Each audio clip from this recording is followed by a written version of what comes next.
So I'm out with Ivy today and we're just going to have a go at doing a few different hunting exercises just to show you a few different things that you can try to help harness and improve your dog's quartering pattern. So let's give it a go and see how we get on. We've not done these for a while. I will say that personally I think that genetics play a huge role when it comes to hunting. I was very lucky with Ivy that she came kind of pre-programmed with this beautiful little quartering pattern, and I just needed to nurture it. Whereas some dogs, if they don't have those genetics, it can be more challenging to try and develop the nice kind of quartering hunting pattern with the dog. But it is still possible to get to a decent standard. I just wouldn't necessarily expect to go field trialling if you've got a dog that doesn't come with a natural hunting ability. So the exercises that I'm going to cover in this video are just foundation exercises that I've picked up over the years, which can help to start to develop that quartering pattern or help to harness what's already there in your dog. This first exercise is working on trying to encourage the dog to develop that figure of 8 pattern by using the 2 posts. So I am using food here, so I've counted out a number of treats, and then with food in my hand I'm luring her around the post, and then I'm delivering the food reward by my feet. Now she's quite fast, so I'll slow it down. So hopefully you can see it a little bit clearer here, but she's following my hand which has the food lure in it. Round the post, I then deliver the food in front of my feet, and then I switch hands and go and send her around the other post. So she's doing a nice little figure of 8, but this first off, she's getting rewarded after each post. So then I break her off and she can have a little brain break before then choosing to come back, and we can move on to the next stage, which is getting her to go around both poles. So we're getting a full figure of 8 before she gets rewarded. Now with all my training, if I'm ever using a food lure, I want to phase it out really quickly so that the dog doesn't become reliant on it. So you'll see that at this stage, I'm casting her off with a hand which doesn't have any food in. The other hand does, because it's allowing me for quick reinforcement in front of my feet, but we're starting to fade that lure out as quickly as possible, and I'd really encourage that anyone else doing this sort of exercise does the same. Each dog is going to be different, so how long you spend at each of these stages is going to be completely tailored to them. So I wouldn't expect you to be progressing on as quickly as we are in this session, but Ivy's done these exercises before, she knows what she's doing. So we're then going to move on to the next stage, which is starting to add a bit more distance to the behaviour. Now you want to do this gradually, so only move the post maybe a foot or so in distance. Don't be moving metres at a time, because you want to be gradually building your dog's distance up. And if you move it too quickly, you'll often find that the dog kind of cuts the pole short or gets a bit confused. So build it up gradually for them, but then you'll see that we're just doing the same exercise, developing that figure of 8 pattern with the use of the posts. Now I'm just going to slow it down slightly, because you'll see on this next repetition she messes up. So I cast her out and she doesn't go around the post, she cuts it short. So all I do is reset her and go again, and then reinforce the successful repetition.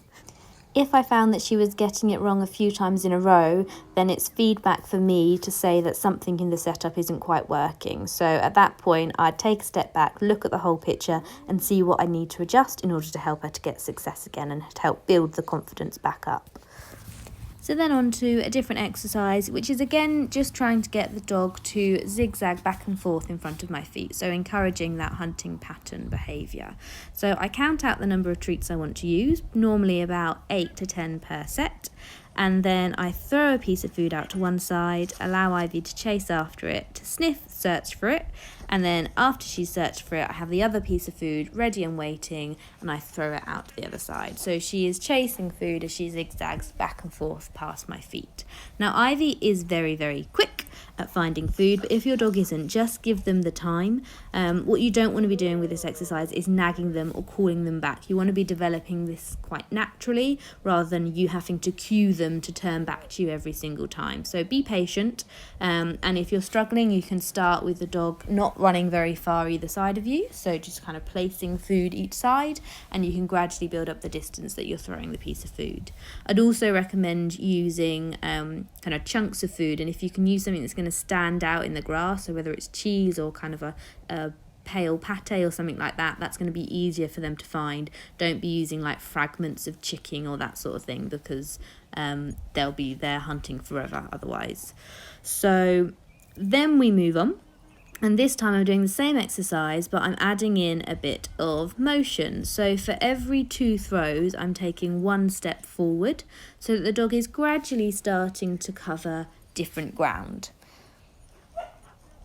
So again, this is mimicking the sort of thing that we're going to be building up to with our quartering pattern. So most of the Spaniels I've taught have really enjoyed this exercise because they're chasing food, they're searching for food, they're sniffing and hunting, and it's good fun. But at that stage that we've just done, the dog isn't really hunting. Whilst there is a bit of a searching behaviour, they are just chasing the food. So this next stage is looking to help get them to start to get their nose down. So I start off with her in front of me, and for this one I decided to ask her to wait as I threw it out, just to give me a bit more time. But if your dog doesn't have a wait, it's not that important. But you can see I've thrown 1 piece out on one side, and while she's looking that way, I put a second piece out on the other side of me. So I've then cast her out to go and search for that first piece. As she's found it and turned back to me, I've encouraged her to search the ground on the other side. While she's searching that side, I've thrown another piece out the other side. So you can see I'm starting to place the food down without her visually seeing it, which is meaning she's having to switch from using her eyes to using her nose and getting her nose down on the ground. And you can see with all these kind of foundation hunting activities, I'm still using the same kind of physical body language cues for her. So this arm gesture either side to help cast her out. And now that she's got an established hunting behaviour, I do still use that initial arm gesture as her cue to set off hunting. But then whilst she is hunting, the body language cues are much more subtle and they've been kind of tapered back a bit. So I tend to just use a bit of a shoulder turn to help encourage her with her hunting pattern nowadays. But to help at foundation level, I find those body language cues really useful. Then the final exercise I did for this session was zigzag walking. So this is where I'm going to be walking in a zigzag and I'm wanting the dog to follow me, but I'm not cueing them with any verbal cues, any whistle cues or anything like that. I'm just using my body language to develop the pattern. So to start off with, as with all of these exercises, she's sitting up in front of me and then I'm going to cast her out to one side. As she turns to one side, I'm going to turn the other way and start zigzag walking. As she goes past me, I'm then going to turn again and then she turns back with me. So we're doing a zigzag together. She's doing a slightly bigger one than me, but as she passes me each time, I let her get a little distance and then we turn the other way. So as you can see, again, we're developing that nice quartering zigzag pattern with this exercise. Then when I'm ready, I recall her back in and give her a string of treats to reward her for that lovely little recall. So obviously that was quite exaggerated zigzag walking, but over time, as your dog gets used to it, you then start to make your body language cues more subtle. So this next video shows how you would kind of start to develop it. So now I'm going to cast her out and I'm just going to do a step or 2 in each direction, and then I'm going to turn my shoulder to encourage her to turn back to me, and we zigzag slowly forward. So now I'm much less exaggerated whilst she's still doing a nice zigzag pattern in front of me. And then again we would just start to phase that back to the point where I'm just walking forward with the occasional kind of shoulder roll or shoulder turn to help encourage her with her zigzag.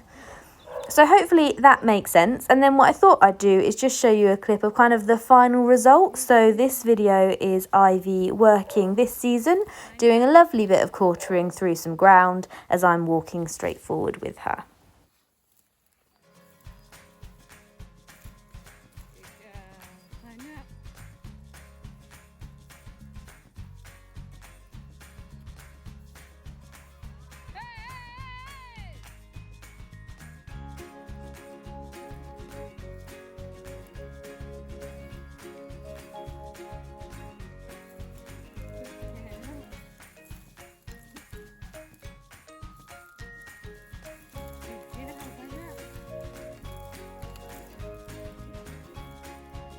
And that's it for this video. So hopefully you enjoyed that. And as always, if you have any questions, any tips or advice, please feel free to pop them in the comments below. Thanks for watching.